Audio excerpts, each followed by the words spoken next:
Los monstruos han estado presentes en la vida del hombre a lo largo de toda la historia y todavía siguen estando. La época de mayor apogeo de los monstruos sería el siglo XVII, momento en que estos pasaron de estar en territorios lejanos a estar en casa. En estos momentos, el monstruo se individualiza. Ya no solo se trata de razas monstruosas, sino que son individuos que nacen en su propio país con una serie de rasgos anormales que lo convierten en monstruo. Por este motivo, despertaron mucho interés en multitud de ámbitos a lo largo de la Edad Moderna. Pasen y vean. Esta frase nos recuerda a los famosos espectáculos de variedades circenses que tuvieron su cenit en el siglo XIX, donde una serie de personas con malformaciones físicas protagonizaban una performance mientras el público observaba entre el horror y la sorpresa. Podríamos decir que esos freak shows contemporáneos beben directamente de todo el tratamiento que se le ha dado a la figura de lo monstruoso durante la Edad Moderna, aunque en la modernidad su espectáculo se restringiese a los círculos cortesanos y en el siglo XIX, con la venida de la sociedad de masas, el abanico social de público se fue ampliando. En conclusión, la presencia de los monstruos en las cortes europeas en la época moderna no deja de tener ese espíritu de mostrar de lo grotesco, de lo raro, diferente, en definitiva, del pasen y vean. A lo largo de la Edad Moderna, el ser monstruoso fue percibido de diferente forma en función de los sentimientos que provocaba en las personas, con relación a los sentimientos que despertaban. Durante toda la Edad Moderna, los monstruos se asociaron con diferentes emociones, fundamentalmente con el horror, el placer y la repugnancia. Por un lado, relacionado con el horror, estaba el hecho de considerar al monstruo como señal de Dios para anunciar futuras desgracias, tales como guerras, plagas, hambrunas. Además, en el contexto de los siglos XVI y XVII, caracterizados por las convulsiones políticas y religiosas, esta interpretación de los monstruos fue utilizada como instrumento de ataque político y religioso. El nacimiento o la aparición de una criatura monstruosa provocaba no solo una amplia curiosidad, sino también el temor general, porque la población solía vincular su aparición a la proximidad de alguna desgracia. La existencia de criaturas monstruosas se justificaría por las muchas lecciones que, de la visión de su deformidad, podían llegar a obtenerse. Desde la Edad Media, la primera lección era moral.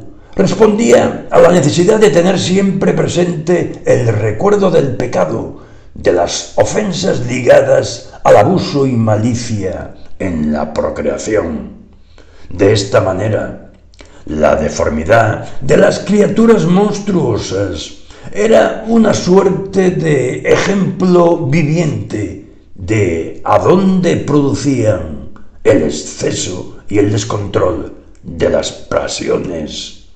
Por otra parte, la segunda lección era de carácter social, sirviendo ahora los monstruos como término de comparación colectiva, puesto que estos le permitían a la sociedad de la Edad Moderna reconocerse sana, fuerte y hermosa frente a la deformidad de los otros, su debilidad, su oscuridad. La consideración del monstruo como señal durante la Edad Moderna era fruto de un bagaje cultural que se remontaba a la civilización mesopotámica y la antigua clásica y que se mantuvo durante la Edad Media. A medida que nos acerquemos a la Edad Moderna, los nacimientos de monstruos van a ir adquiriendo connotaciones apocalípticas. Todo presagio será visto como un indicio de proximidad del fin del mundo. En esta época, el nacimiento o la aparición de una criatura monstruosa provocaba no solo una amplia curiosidad, sino también el temor general, porque la población solía vincular su aparición a la proximidad de alguna desgracia. Como consecuencia, la interpretación más común fue que la monstruosidad era la forma elegida por Dios para comunicarse directamente con los fieles. En este sentido, la Biblia es la fuente más evidente para esta aproximación. Los comportamientos aberrantes son sancionados con el nacimiento de monstruos. Hasta bien entrado el siglo XVII, se sigue viendo al monstruo como advertencia de algún mal futuro, no solo en los tratados, sino también en las relaciones de sucesos. El motivo por el que se mantuvieron estas creencias en el ámbito popular se debía a que la amenaza que representaba servía para controlar determinados comportamientos ilícitos. En ocasiones, el castigo divino también podía recaer sobre una nación entera.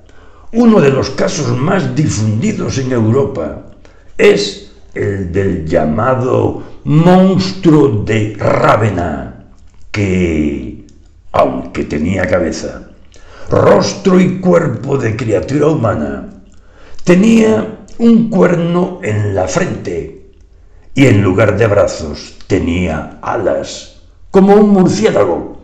En el pecho tenía una Y y en el estómago una cruz, y era hermafrodita y no tenía más de un solo muslo, una sola pierna y un pie, que todo ello era de hechura de la de un ave de rapiña. En la rodilla tenía un solo ojo. Este monstruo habría pronosticado la derrota pontificia en la batalla de Rávena, librada en el contexto de la guerra de la Liga de Cambrai, durante las guerras italianas que tuvo lugar el 11 de abril de 1512, el mismo año precisamente en el que apareció el monstruo de Rávena. La aparición de este causó gran expectación, y es por ello por lo que fue representado en numerosos grabados. Incluso lo podemos encontrar en un capitel de la Catedral de Burgos. La visión del monstruo como señal divina tuvo como consecuencia el rechazo absoluto al mismo y el intento de eliminación. Así, una vez que se intentaba predecir cuál era la desgracia que sobrevenía a raíz del nacimiento del monstruo, para mitigarla se procedía al asesinato del mismo. A pesar de todo, conforme avancemos hacia el siglo XVIII, con la llegada del proceso de naturalización del monstruo, la consideración del mismo como señal divina, advertencia o castigo, irá disminuyendo. aunque se seguía propagando esta interpretación como forma de amenaza para controlar ciertos comportamientos. Esta idea ya no es la que impera en los tratados de carácter científico. Por otra parte, se produjo una evolución en la percepción del monstruo como mensaje divino y acabó convirtiéndose, como veremos en el siguiente episodio, en una herramienta de ataque político y religioso.